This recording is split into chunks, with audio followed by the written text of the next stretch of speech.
आज इस देश की जनता को, महाराष्ट्र की जनता को खुलकर आवाज उठानी चाहिए और ऐसी हिटलर शाही के खिलाफ तो जरूरी उठानी चाहिए। नहीं तो मैं महाराष्ट्र की जनता से कहना चाहता हूं कि अगर आपको यह लग रहा है कि यह व्यक्ति सिर्फ और सिर्फ कंगना या फिर वो नौसेना अधिकारी या फिर वो पालघर के साधु सिर्फ इन्हीं लोगों पर या फिर जो बीजेपी के लोग हैं उन्हीं पर हमला कर रहे हैं, यह गलत है।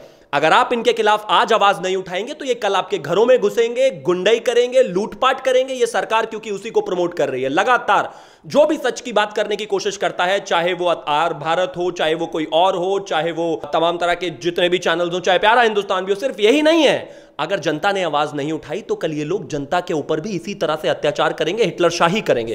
बॉलीवुड का एक इंटॉलरेंट गैंग था, वो चुप बैठा रहा। वो तो डरते हैं इनसे। सारे लोगों में से किसी की आवाज नहीं निकली। पालघर पे कोई एक सेलिब्रिटी नहीं बोला, सुशांत पर कोई एक सेलिब्रिटी नहीं बोला, आज ये जो सेना के अधिकारी के ऊपर हंगामा हुआ इस पर कोई नहीं बोला, कंगना का घर टूट गया इस पर कोई नहीं बोला। इन तमाम चीजों पर कोई बोल ही नहीं रहा है क्योंकि आज उनको आजादी में दिक्कत नजर नहीं आती। आज उनको नहीं लगता कि यहां पर राइट टू लिव का जो ऑप्शन है वो एक्सरसाइज ही नहीं कर। जिस तरीके से उद्धव सरकार ने आर भारत की आवाज को दबाने की कोशिश की थी और अब हाई कोर्ट में जाकर आर भारत की जीत हुई है कि अब उनके चैनल को जिस तरीके से धमकी दी जा रही थी और बंद करने की कोशिश की जा रही थी, अब उस पर पूरी तरीके से आर भारत को जीत मिली है और उद्धव सरकार को बड़ी हार। दुनिया में तमाम जगह पर हिटलर शाही को हमेशा ही हार का सामना करना पड़ा है, चाहे वो हिटलर उद्धव हो, चाहे वो पुराने हिटलर हो, चाहे वो कोई और हो। क्योंकि जब जब डेमोक्रेसी में आप किसी की आवाज दबाने की कोशिश करेंगे, आवाज दबाने का काम करेंगे, तब तब जनता उनके साथ खड़ा होकर उनको नंबर 1 बना देगी। अगर हम रिपब्लिक भारत की बात करें खास तौर पर, तो जिस तरह से लगातार उद्धव सरकार ने उस पर हमला किया है, चाहे वो पालघर के केस को लेकर हो,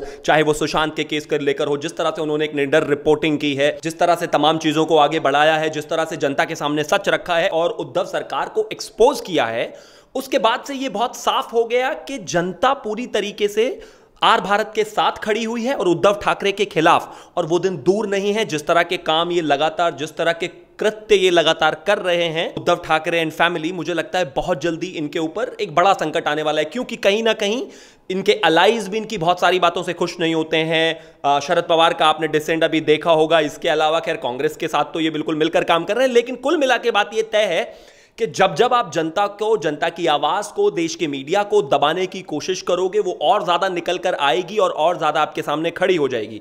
तो उद्धव चाहे जितना भी कोशिश कर लें, जितनी भी दबाने की कोशिश कर लें आम जनता की आवाज को, पालघर की लिंचिंग की आवाज को, सुशांत सिंह के सच को, या और भी तमाम नेपोटिज्म को, या फिर ड्रग्स एंगल को, जितना भी दबाने की कोशिश करेंगे, उसके बाद हर बार वो चीजें और ज्यादा ही बढ़कर आएंगी। क्योंकि आखिरकार इस देश में डेमोक्रेसी है, लोकतंत्र है। इस देश की जनता लोकतंत्र को पसंद करती है, लोकतंत्र ही चाहती है। यहां पर हमें हिटलर शाही नहीं चाहिए। यहां पर बाबा भीमराव अंबेडकर ने एक कानून दिया है, संविधान दिया है, उसी के तहत यह देश चलेगा। अगर उससे अलग कोई यहां पर सोचेगा कि हम अपने डंडे से यहां कानून चलाएंगे और जो हम चाहेंगे वो हम करेंगे और मेरे परिवार का ही ये पूरा महाराष्ट्र है, तो वैसा नहीं हो सकता। सर, यहाँ पे एक तरफ उद्धव सरकार की तरफ से आर भारत को दबाने की कोशिश की जाती है और दूसरी तरफ कंगना रनावत को। अब कंगना रनावत के ऊपर तीसरी एफआईआर दर्ज करा दी है। सबसे पहले पालघर हुआ, पालघर कराने वहां पर संतों को मारा। संतों को मारने के बाद आपने देखा सुशांत सिंह राजपूत में 65 दिन तक इस देश को गुमराह करती रही उद्धव सरकार, बेवकूफ बनाती रही। उसके बाद कंगना रनौत का जो ये पूरा एपिसोड हुआ, उन पर एफआईआर तो हुई, उनको नॉटी यानी कि हरामखोर तो बताया ही गया, उनका ऑफिस भी तोड़ दिया। फिर उसके बाद वहां पर कोर्ट में गए तो कोर्ट ने किस तरह से उनको फटकार लगाई। इसके अलावा अगर हम बात करें तो आपने देखा है नौसेना के एक पूर्व अधिकारी को सरकार के गुंडों ने पीटा। आप मुझे एक चीज बताइए, मीडिया वहां पर बोल नहीं सकती। अगर कोई मीडिया बोलेगी तो आप उसको गिरफ्तार कर लेंगे, उनके जर्नलिस्टों को गिरफ्तार कर लेंगे। अगर वहां पर आम आदमी बोलेगा तो आप संतों को जान से मरवा देंगे। अगर आप उससे ज्यादा कोई बॉलीवुड से निकलकर कोई एक आध, ज्यादातर तो बॉलीवुड वाले लोग डरे ही बैठे रहते हैं, जितने भी ये इंटॉलरेंट गैंग है। लेकिन अगर कोई आकर एक महिला बोलती है तो आप उसके खिलाफ तू बोलने पर एफआईआर भी कराएंगे, उसका ऑफिस भी तोड़ देंगे। अगर ऐसा ही हाल महाराष्ट्र में रहा तो यकीन मानिए ये लोग, ये जो सरकार के गुंडे हैं, ये जो गुंडे हैं, ये घर में घुस घुस कर लोगों को मारेंगे, उनकी हत्याएं करेंगे और उसी तरह से सारी चीजों को आगे बढ़ाएंगे। मुझे लगता है महाराष्ट्र की जनता ने वोट तो बहुत सही जगह दिया था, लेकिन ये जो बैकडोर से उद्धव एंड सरकार ने मिला के पीछे से 3 लोगों से मिलकर सरकार बनाई है, उसको देखते हुए मुझे लगता है कि यह दिन दूर नहीं है कि अगर इनको सरकार में रखा गया, अगर इनको सरकार में रहने दिया गया, या फिर इनके खिलाफ अगर आवाज नहीं उठाई आज, तो वो दिन दूर नहीं है कि महाराष्ट्र में जाकर लोगों के घर तोड़ेंगे, उनको बर्बाद करेंगे, उनको मारेंगे, उनको पीटेंगे। आज अगर ये इस देश के उस व्यक्ति को भी मार रहे हैं, उस व्यक्ति के भी घर में घुसकर मार रहे हैं जिस व्यक्ति ने इस देश की सेना के लिए या नौसेना के लिए या किसी भी डिपार्टमेंट के लिए सर्व किया है।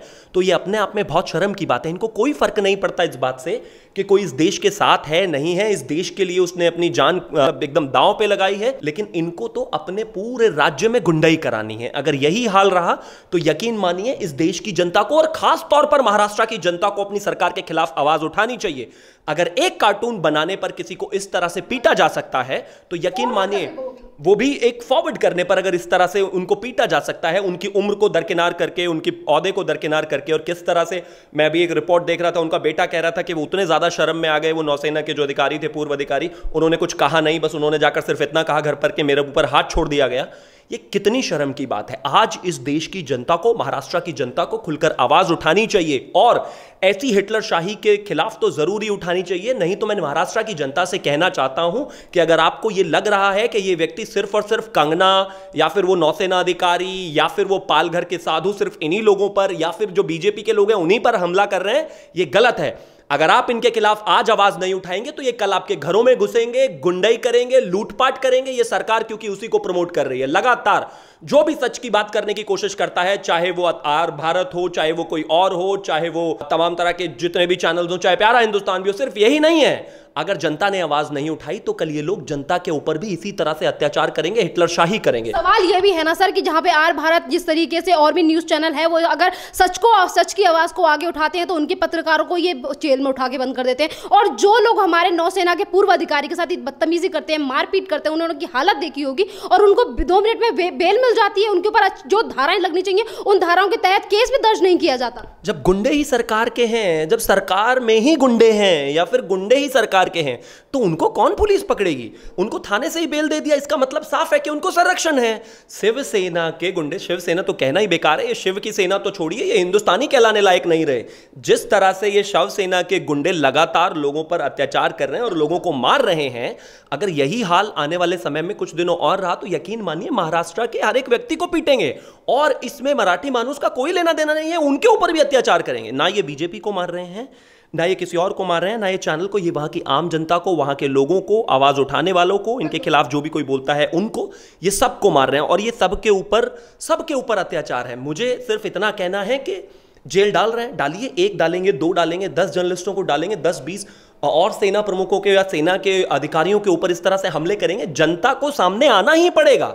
जब राजा अत्याचारी हुआ है, प्रजा को आगे निकलना ही पड़ा है। नहीं तो इन लोगों को आज परेशानी यह है कि इनको लगता है कि जो करेंगे वही सही, इनके खिलाफ कोई भी बोलेगा उस आवाज को दबा देंगे। लेकिन अगर इसी तरह से जनता चुप बैठी रही, इसी तरह से जो बॉलीवुड का एक इंटॉलरेंट गैंग था वो चुप बैठा रहा, वो तो डरते हैं इनसे। सारे लोगों में से किसी की आवाज नहीं निकली। पालघर पे कोई एक सेलिब्रिटी नहीं बोला, सुशांत पर कोई एक सेलिब्रिटी नहीं बोला, आज ये जो सेना के अधिकारी के ऊपर हंगामा हुआ इस पर कोई नहीं बोला, कंगना का घर टूट गया इस पर कोई नहीं बोला। इन तमाम चीजों पर कोई बोल ही नहीं रहा है क्योंकि आज उनको आजादी में दिक्कत नजर नहीं आती। आज उनको नहीं लगता कि यहां पर राइट टू लिव का जो ऑप्शन है वो एक्सरसाइज ही नहीं करता। बहुत अच्छी बात कही कि आपने, जो बहुत सारे लोग हैं जो बहुत ज्यादा झंडे लेकर सामने आ जाते हैं और ये बोलते हैं कि संविधान की हत्या हो रही है। आज वो लोग, और उन्हीं में से एक है कांग्रेस आज तक कुछ नहीं बोली थी इस मुद्दे को लेकर, और आज अचानक से अधीर रंजन चौधरी ये बोलते हैं कि रिया चक्रवर्ती को इसीलिए फंसाया जा रहा है क्योंकि वो ब्राह्मण है। और एक तरफ कोलकाता में रिया चक्रवर्ती के समर्थन में रैली निकाली जाती है। जब इंदिरा गांधी ने इस देश में बुरा हाल फैला दिया था, आतंक बेहद खराब थे, इमरजेंसी के टाइम की मैं आपको बता रहा हूं 1975 की, और उनको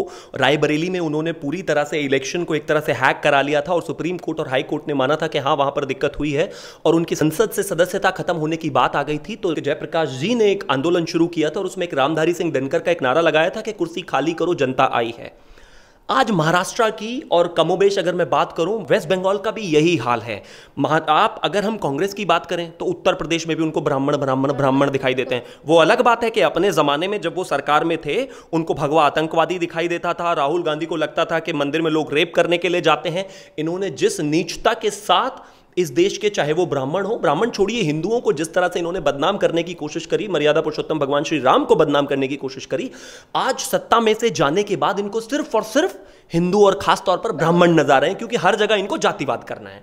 अगर हम बात करें वेस्ट बंगाल की तो ममता दीदी को अपनी सत्ता जाती हुई नजर आ रही है। लेकिन क्या होता है कि जब आपका समय खराब होता है तो आपकी बुद्धि उससे पहले चली जाती है।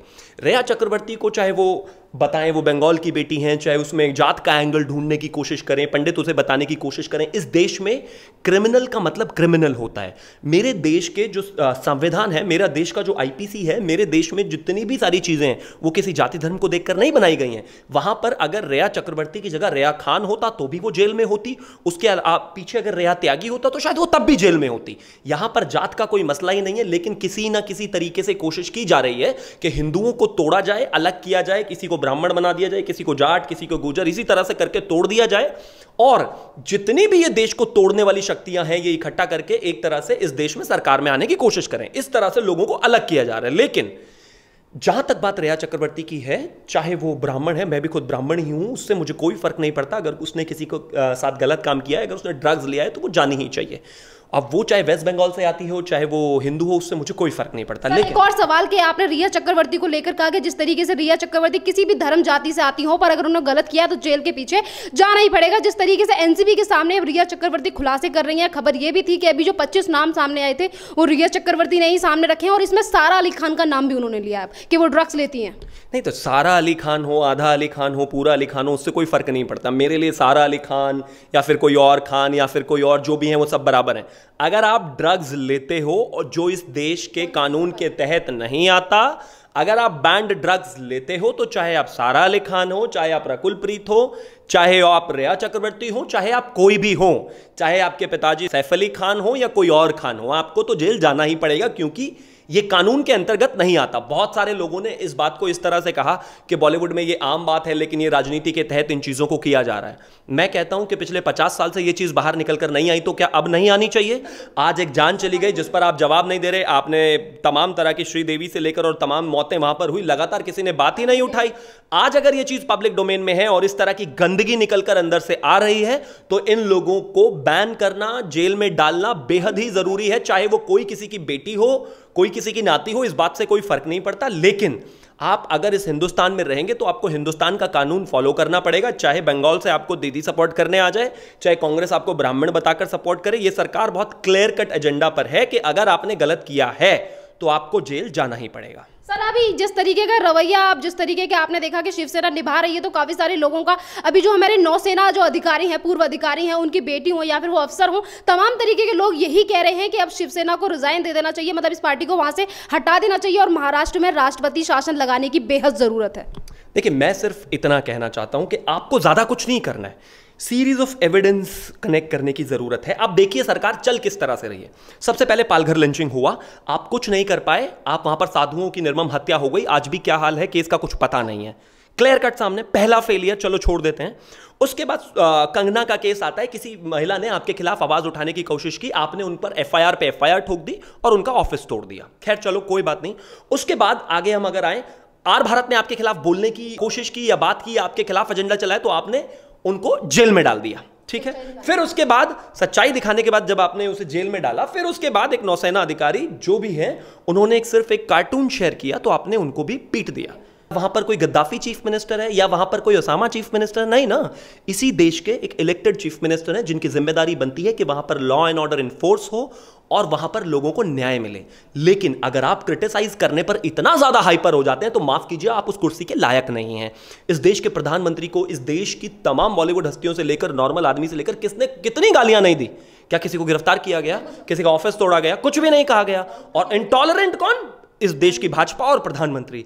आज एक उद्धव ठाकरे को किसी ने 4 सवाल कर दिए और 4 जवाब उनसे मांग लिए और 4 बार उनके नाम के पीछे जी नहीं लगाया, तो उनको उस बात पे ईगो पे लग गई। माफ कीजिए, अगर जनता में आपको रहना है तो जनता से गाली भी खानी पड़ेगी, जनता की सुननी भी पड़ेगी। ये वही जनता है जो आपको तारीफ करती है, ये वही जनता है जो आपके कैंडिडेट्स को जिताकर भेजती है, ये वही जनता है जो आपको सर पर बिठाती है। लेकिन अगर आप इस जनता की नहीं सुनेंगे, इस जनता की नहीं मानेंगे, इस जनता के साथ इंसाफ नहीं करेंगे, तो यही जनता आपको नीचे गिराने में भी 1 मिनट नहीं लगाएगा। लेकिन इतना तो तय है कि ये महाराष्ट्र में खास तौर पर ये सरकार के गुंडे जो हैं, अगर इनको अब नहीं रोका गया, इनके खिलाफ अब अगर कैंपेन नहीं चलाया गया, इनके खिलाफ अगर अब खड़ा नहीं हुआ गया, तो आने वाले समय में इनके अत्याचार और बढ़ते जाएंगे। एक और सवाल कि जिस तरीके से कंगना को लेकर तमाम पूरी 130 करोड़ की जनता उनके साथ है, और इसी तरीके से एक बंदा जो संजय राउत ने इतनी तरीके से अभद्र टिप्पणी जो की थी कंगना को लेकर, उसी को लेकर एक बंदे ने भी इसी तरीके के शब्दों का इस्तेमाल संजय राउत के लिए कर लिया। तो संजय राउत की यानी कि उद्धव ठाकरे की पुलिस उस व्यक्ति को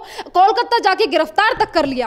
फिर तो मुझे लगता है कि आपको भी तैयार रहना चाहिए, मुझे भी तैयार रहना चाहिए, सभी को तैयार रहना चाहिए, क्योंकि कहीं ना कहीं वो हमें भी जेल में डालेंगे। लेकिन अगर वो इस पूरे देश की तमाम जनता को भी जेल में डालेंगे तो अब कोई उनके खिलाफ बोलने से रुकने वाला नहीं है, क्योंकि जिस तरह की सारी हदें, चाहे वो संजय राउत हो उन्होंने पार की हो, चाहे वो उद्धव ठाकरे की पार्टी हो, चाहे वो अनिल देशमुख हो, चाहे वो कांग्रेस हो, जिस तरह से महाराष्ट्र में इन लोगों ने इस देश की एक महिला के खिलाफ बदतमीजी भरे शब्दों से लेकर उनके ऑफिस को तोड़ने से लेकर तमाम वो चीजें की हैं, उसके तहत इस देश में कोई भी अब उनको सीरियसली नहीं लेने वाला है और उनके खिलाफ आवाज तो उठाएगा। जहां तक बात उस व्यक्ति को वेस्ट बंगाल जाकर गिरफ्तार करने की है, क्योंकि दोनों चोर चोर मुसेरे भाई, दोनों एक ही सरकार हैं, एक ही तरह से चलती हैं, एक ही वर्किंग स्टाइल है। खुद ममता दीदी का भी यही तरीका होता है। जहां तक बात किसी को भी गिरफ्तार करने की है, किसी के भी खिलाफ बोलने से, अगर आपको इतना ही दिक्कत है, अगर आपको इतना बुरा लगता है किसी के बोलने से, तो मुझे लगता है आपको राजनीति छोड़ देनी चाहिए। क्योंकि जब आपको 10 लोग तारीफ करेंगे तो 10 लोग आपको गालियां भी देंगे। और एक नेता होने के नाते, एक स्टेट के हेड होने के नाते, एक रूलिंग पार्टी का सदस्य होने के नाते, राज्यसभा होने के नाते संजय राउत को भी सुनना चाहिए। अगर वो कैमरे पर किसी महिला को ओपनली हरामखोर बोल सकते हैं, तो जो आम जनता है, जिसका कोई फेस नहीं है, जो कोई एक सामाजिक फिगर नहीं है, वो आपको जो चाहे बोल सकती है। कम से कम उसको इतना तो अधिकार है। और आने वाले समय में आप देखना, जिस तरह से ये कोर्ट्स में लगातार ये केसेस मूव हो रहे हैं, कोई बहुत बड़ी बात नहीं है, कोर्ट से भी इनको बहुत बार चांटे पड़ने वाले हैं। धन्यवाद सर।